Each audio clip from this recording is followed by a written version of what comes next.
नमस्कार साथियों, स्वागत है आप सभी का हमारी उस वीडियो में। आज की इस वीडियो में बात करने वाले हैं आपके बीच में सेकंड यूनिवर्सिटी सीकर के विद्यार्थी होंगे और आप ये सेमेस्टर 3 के अध्ययनरत होंगे और आप एग्ज़ाम देने वाले होंगे। आपकी पॉलिटिकल साइंस की एग्ज़ाम आप मुझे से देने वाले होंगे।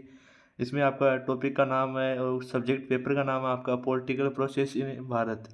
और आपकी एग्ज़ाम डेट मेरे हिसाब से 11 फरवरी 2025-26 को आपकी एग्ज़ाम रहने वाली होगी। सुबह आपकी 11 बजे से लेकर 2 बजे के बीच में आपकी एग्ज़ाम होने वाली होगी। अगर आपका पेपर आने वाला है तो बिना किसी देरी के अपने नोट्स में आज की इस क्लास में हम करने वाले हैं आपके बीच में यूनिट 4 के नोट्स के बारे में बात करें। आज की वीडियो में करेंगे नोट्स के बारे में बात और नेक्स्ट वीडियो में उसके बारे में करेंगे इंपॉर्टेंट क्वेश्चन के बारे में। तो इस क्लास में आपको नोट्स मिलेंगे और नेक्स्ट क्लास में आपको मिलेंगे क्वेश्चन। ठीक है, तो बिना किसी देरी इस क्लास से जुड़ जाना है। हिंदी और इंग्लिश दोनों मीडियम के लिए बाईलिंगुअल क्लास मुख्य रूप से होने वाली है। तो आपको सभी को बिना किसी डाउट के और बिना किसी देरी के इस वीडियो में जुड़ जाना। ठीक है, तो बिना किसी देरी के वीडियो कंटिन्यू करते हैं। हमारे यूनिट फर्स्ट के नोट्स के बारे में बात करते हैं। सबसे पहले हमारे बीच में आ गया यूनिट फर्स्ट। ठीक है, तो इसके बारे में बात करें तो historical tradition and current perspective of सौते आने की, यानी कि सौते जागरण की ऐतिहासिक परंपरा के वर्तमान स्वरूप के बारे में बात करने वाले हैं। तो वर्तमान स्वरूप कैसे है? तो सौते का अर्थ है कि अपनी संस्कृति, सामाजिक और राष्ट्रीय पहचान का बोझ। और प्राचीन भारत में आपके वेद, उपनिषद, महाभारत आदि में राष्ट्र और समाज की अवधारणा मिलती है। मध्यकाल में भक्ति आंदोलन की सामाजिक चेतना को मजबूत किया है। आधुनिक काल में राजा राममोहन राय, स्वामी विवेकानंद और आपके दयानंद सरस्वती ने जागरण प्रमुख रूप से किया था। ठीक है, आप सभी को याद रखना है। और स्वतंत्रता संग्राम में आपके आंदोलन में स्वतंत्रता जागरण का सबसे बड़ा उदाहरण प्रमुख रूप से देखने को मिलता है। वर्तमान में संविधान, लोकतंत्र और मानवाधिकार सौते की आधुनिक अभिव्यक्ति बन चुकी है। आप सभी को याद रखना है।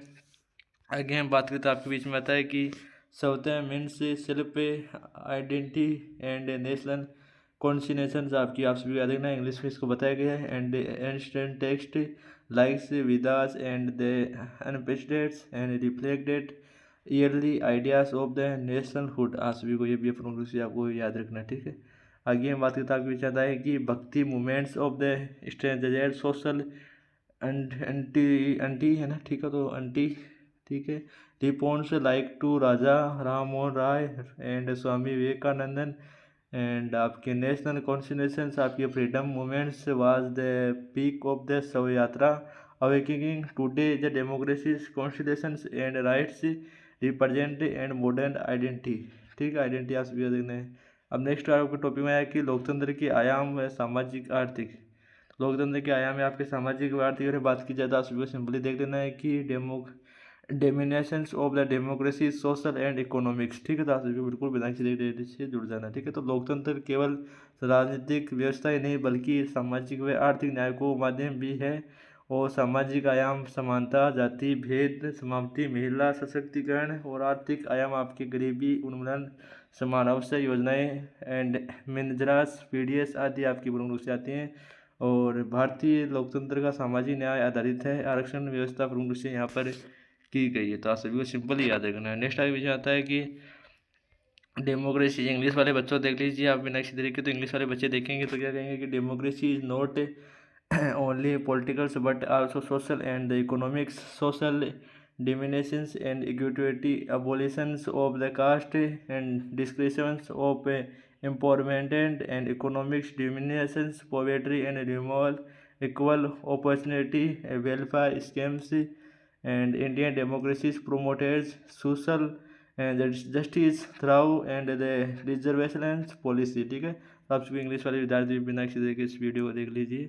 अब आपके जो थर्ड नंबर टॉपिक आ गया उसमें क्या कहा गया है तो उसके बारे में बात करें तो आपकी जो संविधान की स्थापना कब हुई थी तो आप सभी सिंपली देख लेना। ठीक, तो the factor shaping of the Indian political system, science and independence and स्वतंत्रता के बाद राजनीति व्यवस्था को आकार देने वाले कारक कौन कौन से थे तो आप सभी देख लेना कि आपका संविधान की स्थापना कब हुई थी। आपके संविधान की स्थापना 26 जनवरी 1950 को हुई थी। ठीक है, 26 जनवरी को यहाँ पर। ठीक है, 26 जनवरी आपको याद रखना है। और इसका संविधान दिवस कब मनाया जाता है? 26 नवंबर को मनाया जाता है। ठीक है, संविधान दिवस आपका 26 नवंबर को मनाया जाता है, ये भी आपको याद रखना है। ठीक है, एक दलीय प्रभुत्व कांग्रेस युग था। ठीक है, एंड आपातकाल आपका 1975 में 1957 था। और क्षेत्रीय दलों का उदय हुआ था। आर्थिक उदारीकरण यानी कि भारत ने 1991 में व्यापार करना प्रारंभ कर दिया था। ठीक है, सामाजिक आंदोलन का प्रभाव आपका जेपी आंदोलन और अन्ना आंदोलन प्रमुख रूप से माने जाते हैं। ठीक है, adoption of the constitution of 1950, ठीक है 1950, ये आपको इंग्लिश वाले विद्यार्थी देख लेंगे, ठीक है। Adoption of the constitution 1950, one party domination Congress area, ठीक है। आप सभी देख लेंगे। इमरजेंसी पीरियड ऑफ द 1900 यानी कि आपातकाल आपका 1975 से 1977 है। And rice of the registration parties यानी कि वह आप सभी है ना। इकोनॉमिक्स लाइबलेशंस आपका उदारीकरण मुख्य से हुआ था। एंड आपका influences of the social movements आपको प्रमुख से माना जाता है, ठीक है। अब नेक्स्ट बात की जाए तो भारत में अर्धसंघवाद यानी कि quasi of the federation in India, ठीक है। सभी देख लेना है। तो आगे हम बात करिए तो आपके बीच में आता है कि भारत संघीय ढांचे वाले देश है, परंतु मजबूत केंद्र के कारण इसे अर्धसंघीय कहा जाता है। केंद्र और राज्य के बीच शक्तियों का विभाजन यूनियन स्टेट और कॉन्स्टिट्यूशनल लिस्ट के आधार पर होता है, यूनियन राज्य व इनके आधार पर होता है, ठीक है। और आगे बात करें तो आपके बीच आता है कि थोड़ा वेट करिए, ठीक है, ओके। तो राज्यपाल की नियुक्ति केंद्र द्वारा होती है, सभी बात देखना है। इंग्लिश वाले विद्यार्थी भी एक बार देख लें। आपके लिए क्या बताएगा, India is the federation of structure but countries in spirit division of the powers union state and constitute list, आप सभी देखना है। Emergency provisions and strength of the centre, आप सभी भी याद रखना है। Governor appointed by the centre, आप सभी याद रखना है, ठीक है। एंड गठबंधन यानी कोलिशन पॉलिटिकल्स क्या होती है, तो उसके बारे में बात की जाए। गठबंधन की राजनीति किस प्रकार शुरू हुई, किस प्रकार भारत में इसका प्रभुत्व माना जाता है, तो आप सभी को सिंपली देख लेना है। तो सिंपली जब एक दल पूर्ण बहुमत नहीं लाती है तो कई अन्य दल से मिलकर सरकार, माने कि कोई दल मुख्य हिसाब से बीजेपी, अगर इसके पास पूर्ण बहुमत नहीं है और ये सरकार नहीं बना पाती है तो मुख्य से दूसरी जो आपकी अन्य और आपकी जो आपकी और वो पार्टी होती है जैसे एनडीए आपकी हो जाती है। उस प्रकार आपकी इनसे क्या है कि इनकी सीटें लेकर खुद अपनी पार्टी बना सकती है, यानी इसको गठबंधन कहा जाता है। ये गठबंधन का युग आपका 1989 में शुरू हुआ था, आप सभी देखना है। इसे उदाहरण में आपके एनडीए यूपीए प्रमुख रूप से माने जाते हैं। सकारात्मक जैसे प्रतिनिधित्व बढ़ता है और नकारात्मक मुख्य से अस्थिरता की संभावना होती है। सभी देखना कि कौन से government formatted when on sign parties gets majority the coalition area is begun after 1989 and examples में आपकी एनडीए यूपी आ जाती है। पोर्ट्स में आपके वे वाइडर एंड रिप्रेजेंटेशन आ जाती है। एंड सी ओनर्स में आपकी आ जाती है पॉलिटिकल इंस्टॉलेशन। एंड आगे हम बात करें तो भारत में राजनीतिक दल और दलीय व्यवस्था हिंदी नोट्स में। लोकतंत्र में राजनीतिक दल आवश्यक है, आपसे क्या देखना है। एंड मुख्य से आपकी आगे हम बात करें राष्ट्रीय दल क्षत्रिय दल आपके प्रमुख से माने जाते हैं। और मुख्य से आपकी भारत में बहुदलीय यानी कि मल्टीपल पार्टी सिस्टम प्रमुख से माना जाता है, आपसे देख लेना है। तो यहाँ पर आप फिर से देख सकते हो इंग्लिश वाले विद्यार्थी, the political party is the international democracies, ठीक है। And nation and regional parties and Indian follows and multi party system election commission granted मुख्य से एक रिजोल्यूशन से इंपॉर्टेंट सोर्स नोट्स आपके लिए इंपॉर्टेंट है नहीं, ठीक है। तो आपको अगर करना चाहते हो कर सकते हो। अब यूनिट 2 के इंपॉर्टेंट नोट्स के बारे में बात करेंगे, तो आपको सिंपली जुड़ जाना है इस वीडियो में कंटिन्यू रहना, ठीक है। यूनिट 2 के इंपॉर्टेंट नोट्स के बारे में बात करेंगे। तो लोकतांत्रिक विकेंद्रीकरण का प्रभाव किस प्रकार हुआ बात में, यानी कि इम्पैक्ट ऑफ द डेमोक्रेटिक डेजर्टलेशन, ठीक है। आपसे याद देना है।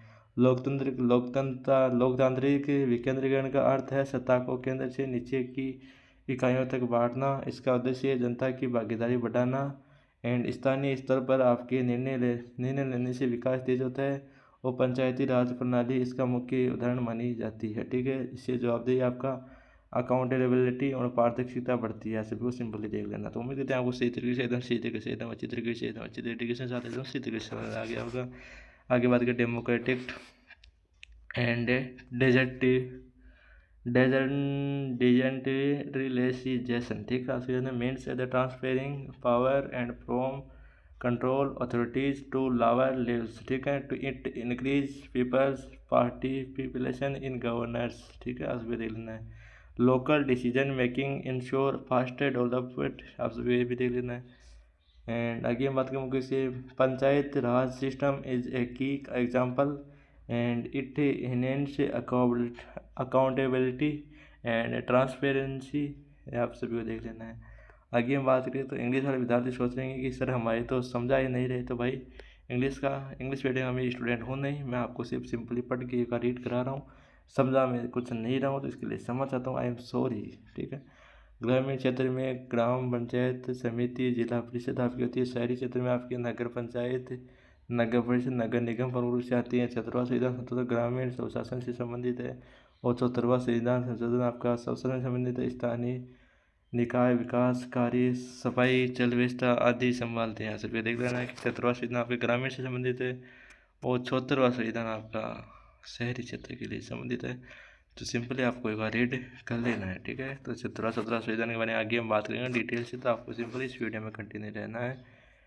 तो rules of the bodies in the gram panchayat and panchayat समिति, जिला परिषद एंड अर्बन बॉडीज आपके नगर पंचायत आ जाती है, एंड म्यूनसिपल काउंसिल आ जाती है, एंड म्यूनसिपल कॉरपोरेशन आपकी प्रमुख से आ जाती है। 73वां संविधान संशोधन 73 amended and related to rule governance and 74वीं आपकी यानी कि 74 amended and related to urban governance, ठीक है। सभी को सिंपली देख लेना है। बाकी हम बात करें तो आपके बीच में आता है कि local bodies manage civil services and development work, ठीक है। आगे हम बात करते हैं आपकी 73वां 74वां संविधान संशोधन यानी कॉन्स्टिट्यूशन अमेंडेंट्स। तो 73वां संविधान संशोधन क्या था और 74वां संविधान क्या था? तो 1992 में पारित और 1993 में लागू हुए थे प्रमुख रूप से। तो पंचायत आपकी नगर और निकायों को संविधान का दर्जा मिला। वो 5 वर्ष का इनका कार्यकाल प्रमुख रूप से होता है। और अभी आपके शिखर में वो कैसे कुछ समय बाद में आपके चुनाव प्रमुख रूप से होने वाले। शिखर राजस्थान में आपके चुनाव कुछ समय बाद ही होने वाले, ठीक है। शिखर राजस्थान में आपकी वो चुनाव होने वाले हैं सरपंच वालों के। तो सरपंच आपके खड़े होंगे अलग अलग, और अगर आप सरपंच के लिए योग्य हो तो आपको भी जरूर खड़ा होना चाहिए। लगभग 10-20 हज़ार रुपये लगते होंगे। तो सिंपली आपको इनके पार्टिसिपेट होना चाहिए, ठीक है। तो उम्मीद करते हैं आप बिल्कुल होंगे। SC ST महिलाओं के लिए आरक्षण कम से कम आपका 37% यानी कि इनको आरक्षण दिया गया था, वो इन्हें राजनीति के प्रमुख से लाया गया था। आगे हम बात करें तो पार्ट इन द डेवलपमेंट, ये आपके इंग्लिश वाले विद्यार्थी देख सकते हैं। आप एक बार सिंपली देख लिए, ठीक है। यहाँ पर इससे इतना देख लिए एक बार आप, यहाँ इतना नहीं देखिए, इतना नीचे काट ले। तो आपको सिंपली देना है कि part in the 1992 implemented in the 1993 and give the constitution status to panchayat and आपकी म्यूनिसिपलिटीज फिक्स्ड, यानी 5 साल का इनका कार्यकाल होता है। रिजर्वेशन फॉर ST को आपको 33% आरक्षण दिया गया है और provision of the state financial commission, ठीक है। तो सिंपली देख लेना। प्रेशर यानी कि दबाव समूह। दबाव समूह क्या होता है? दबाव समूह आपके बीच में देख सकते हैं कि ऐसे संगठन जो सरकार को नीतियों के लिए प्रभावित करती हैं, ठीक है। उदाहरण में आपके ट्रेड यूनियन, उद्योगपति संगठन, किसान संगठन, ये चुनाव नहीं लड़ते परंतु नीतियों पर दबाव डालते हैं, लोकतंत्र में महत्वपूर्ण भूमिका पूर्व से निभाते हैं, ठीक है। यानी कि pressure groups are the organisation that the information government policies and example trade unions, business and associations and farmers group आप सभी को देख लेना है। They do not contest and elections but try information, ठीक है। आप सभी को देख लेना। आगे हम कंटिन्यू रहेंगे। मतदान व्यवहार के निर्धारक तत्व, तो इनमें कौन सा चाहते हैं? आपकी जाति आ जाती है आपकी प्रमुख रूप से, यहाँ पर इसको लेकर आएंगे। यहाँ पर जाति आ जाती है आपकी, यानी कास्ट आ जाती है। धर्म में आपका रिलीजन आ जाता है और आपका क्षेत्र में रीजन आ जाता है, ठीक है। नेतृत्व और उम्मीदवार की छवि आती है। आर्थिक स्थिति और मीडिया प्रचार आपका प्रमुख रूप से आ जाता है, ठीक है। तो कास्ट रीजन आप देख सकते हैं। यहाँ पर आपको सिंपली देख लेना। कास्ट एंड पॉलिटिकल, जाति और राजनीति। जाति और राजनीति क्या है? तो भारत में आपको सभी को याद रखना है कि भारत जाति राजनीति का महत्वपूर्ण तत्व है, ठीक है। यही भारत में अलग अलग जाति के लोग पार्टिसिपेट करते हैं चुनाव में। और आगे बात करें, चुनाव में जातीय समीकरण प्रभाव डालते हैं, यानी कि लोग कहते हैं कि ये तो जाट है तो मैं तो जाट का ही वोट दूंगा, और मैं तो ये मेघ वाला तो मैं मेघ वालों को ही वोट दूंगा, ये मुख्य से ये माली है तो मैं माली को ही वोट दूंगा। ये मुख्य से प्रमुख से देखने को मिलता है, तो ये आपको नहीं देना, ठीक है।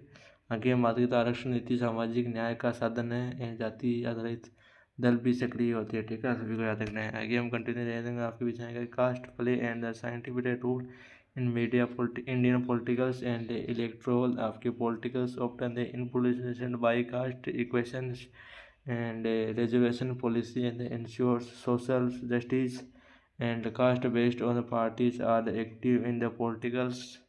ये सभी आपको याद रखना है, ठीक है। आगे हम कंटिन्यू रहेंगे। आपकी वजह थोड़ा सा वेट करें, ठीक। चुनावी सुधार की आवश्यकता क्यों है? चुनावी सुधार की आवश्यकता किस प्रकार है, क्यों है, तो उसके बारे में बात की जाए तो आपको सिंपली जुड़े रहना है इस वीडियो में, ठीक है। तो धनबल बाहुबल का रोकना होता है, ठीक है। एंड आपराधिकरण समाप्त करना होता है। चुनाव खर्चा की सीमा होती है, चुनाव खर्चे की सीमा होती है। और पारदर्शिता और आपके निष्पक्ष चुनाव प्रभु से कराना होता है। नोट ईवीएम का उपयोग सुधार की दिशा में कदम का होता है। तो ईवीएम का सबसे पहले प्रयोग आपका केरल में किया गया था। आप सभी को सिंपली याद रखना है, ठीक है, केरल याद रखना है सिंपली आप सभी को। तो मिलते हैं कि आप जरूर केरल याद रखेंगे। ये आपके एग्जाम में वैसे क्वेश्चन नहीं है, लेकिन अगर एडवांस पेपर आता है तो केरल में सबसे पहले आपकी ईवीएम मशीन का प्रयोग हुआ था, ठीक है। एंड आगे आपका आता है कि to curb money and the minister powers and to reduce and the serializations of politicals and limit on the election expenditures and आप सभी याद रखें ensure the transparency and the fairness and introduction to and note and EVM is the responsements, ठीक है, आप सभी याद रखना है। आपका यूनिट 2 इस प्रकार पूरा होता है। ये आपके यूनिट 2 के इंपॉर्टेंट क्वेश्चन है, अगर आप करना चाहते हैं तो कर सकते हैं। तो ये आपके इंपॉर्टेंट क्वेश्चन है, ठीक है। तो सिंपली आपको लेना है, करना पसंद करते हैं आप सभी। तो यूनिट 3 के इस इंपॉर्टेंट नोट्स में आपका स्वागत है। यूनिट 3 के इंपॉर्टेंट नोट्स हम आपके बीच प्रमुख रूप से करने वाले हैं, ठीक है। तो यूनिट 3 के इंपॉर्टेंट नोट्स करेंगे हम आपके बीच में। तो यूनिट 3 की बात की जाए तो आपकी थोड़ी सी इसकी साइड पर जा लेते हैं, सही इतनी ज़्यादा हो जाएगी सही। तो धर्म और आपका पॉलिटिकल सीन, भारत में धर्म और राजनीति प्रमुख मानी जाती है। भारत एक बहुधर्मी वाला देश है। संविधान को धर्मनिरपेक्ष घोषित कर दिया गया है। आप सभी का देखना है। और मुख्य से धर्म और राजनीति का संबंध ऐतिहासिक से रूप से जुड़ा रहा है और कई बार चुनाव में आपके धार्मिक मुद्दों से उठाए गए हैं और मुद्दे प्रमुख से देखने को मिलते हैं।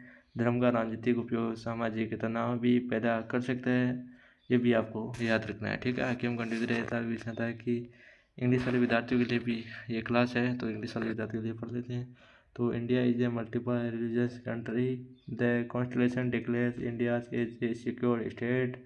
Religious and politicals have the historical been the interconnected, and religious issues are sometimes used in the elections, and आपका political use of the religions may create and social transformation आप सभी को याद रखना है। आगे हम बात करें धर्मनिरपेक्षता पर बहस प्रमुख रूप से भारत में किस प्रकार होती है और क्यों होती है। तो उसके बारे में बात की जाए तो आपको यहाँ आता है कि धर्मनिरपेक्षता बहस भारत में प्रमुख रूप से होती है। भारत धर्मनिरपेक्षता का अर्थ है कि सभी धर्मों का सम्मान करना। पश्चिमी मॉडल यानी राज्य और धर्म का पूर्ण अलगाव करते हैं। भारतीय मॉडल यानी कि राज्य सभी धर्मों को समान संरक्षण देता है, ठीक है।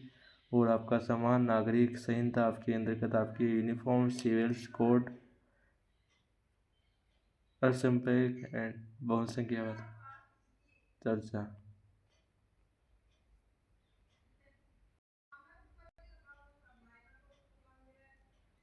आगे बात करते हैं इंडियंस, आपके इंग्लिश वाले विद्यार्थी लिए Indians secularism means to equal respect for all religions. Western secularism implies the strict separation of state, and the Indian model of the above state of the support and religions debate of on uniform code.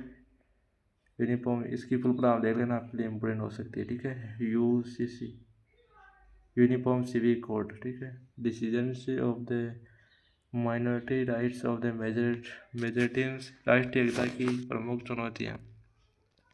में the challenge of the राष्ट्रीय integrations, तो राष्ट्रीय एकता का उदाहरण आपका विवादों के बावजूद देश की एकता बनाए रखना मानना जाता है, ठीक है। तो इसमें इंग्लिश वाले विद्यार्थियों के लिए थोड़ा सा डाउट होगा, तो आपको सिंपली कर लेना राष्ट्रीय एकता का अर्थ क्या होता है, तो आपको गूगल पर ट्रांसलेट कर लेना। यहाँ पर मेरी टाइपिंग थोड़ी सी कम हो पाई, इसलिए समझ चाहता हूँ। आगे हम बात करते हैं, आपको ये जाता है कि कास्ट एंड जातिवाद क्या है।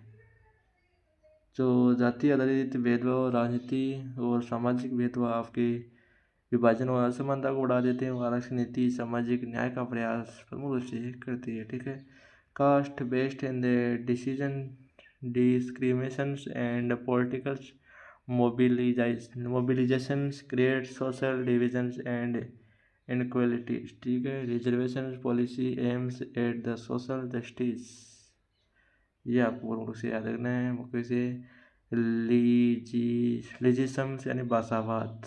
भाषावाद क्या होता है, तो भाषा के आधार पर आपके क्षेत्रीय में कई बार विवाद होते रहते हैं कि भाषा के आधार पर क्षेत्रीय की पहचान करना। 1956 में भाषा राज्यों को भाषाई संगठन के लिए प्रमुख से माना जाता है। कभी कभी भाषा विवाद सामाजिक तनाव पैदा कर देते हैं। स्वीकार political based on language and identity state and the resolutions of legendary basics in the constitution language in the dispute sometimes create tensions। ठीक है, सभी का देखना है वो मुख्य से रेजी पॉलिसी माने क्षेत्रवाद, तो अपने क्षेत्र के हितों को राष्ट्रीय हित से ऊपर रखना, क्षेत्रीय दलों का उदय करना, विकास में असमानता में क्षेत्रवाद बढ़ता है, यानी कि periodization region interested over national interest and terrorism यानी आतंकवाद। तो आतंकवाद क्या था, किस प्रकार था, तो हिंसात्मक गतिविधियों द्वारा भय फैलाना राष्ट्रीय सुरक्षा के लिए खतरा था और कड़े कानून आपके सुरक्षा बलों को महत्वपूर्ण भूमिका से निभाते हैं। Use of the violations to create fear and the threat to national security, strong laws and security forces। Next आपको सभी याद रखना नक्सलवाद, ये आपके लिए इंपॉर्टेंट है। नक्सलवाद शत्रुवाद वाला आतंकवाद वाला याद करके जाना, आपके एग्जाम में बहुत ज़्यादा इंपॉर्टेंट और इनसे क्वेश्चन बहुत ज़्यादा मात्रा में आपके क्वेश्चन आएंगे मेरे हिसाब से। तो आपको इसको एकदम सीधे तरीके से पढ़ के जाना है, इसको हल्के में नहीं लेना, ठीक है। तो आगे हम बात करें तो 1967 में आपकी नक्सलवाड़ी पश्चिम बंगाल से शुरुआत हुई थी एंड सामाजिक आर्थिक असमानता से उत्पन्न आंदोलन हुए। सरकार द्वारा विकास सुरक्षा दोनों उपाय अपनाए गए थे और इसको प्रमुख रूप से दबाने की पूरा प्रयास सरकार के द्वारा प्रमुख रूप से किए गए थे। अब began in the 1967 1967 Naxalbari West Bengal originated due to social economics identity and government uses development and security and measures। ठीक है, इंग्लिश वाले विद्यार्थियों के लिए यूनिट 4 के नोट्स के बारे में बात करेंगे आपकी इसमें। तो भारतीय राष्ट्र की अवधारणा, तो ये यूनिट आपकी वैदिक काल से वर्तमान तक की राष्ट्र की अवधारणा को समझाती है और विशेष धर्म में आपके महात्मा गांधी जी आते हैं और आपके जवाहरलाल नेहरू आते हैं और पंडित विनायक दामोदर साहब आते हैं आपकी, और दंतोपंत डेंगड़ी आते हैं, माधव सदाशिव गोलवकर श्री गुरु जी आपके वर्गों से आते हैं। तो ठीक है, तो आप सभी को याद रखना है। वैदिक काल की में राष्ट्र की अवधारणा के बारे में बात करेंगे। तो वैदिक काल में आपकी राष्ट्र की अवधारणा, तो ऋग्वेद में आपके जन राष्ट्र का उल्लेख मिलता है। राष्ट्र का अर्थ केवल भूभाग नहीं बल्कि संस्कृति और समानता। राजा को राष्ट्र का संरक्षक माना जाता था। आप सभी को सिंपल याद रखना है।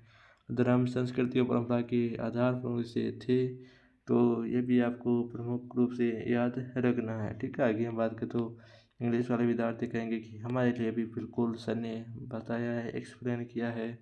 तो the Rigveda and mentions Ringveda mentions theorems like Jain and the Arashtra and आपकी national was not traditions आपकी king was the constant protector of the national and religions and culture formed the foundation।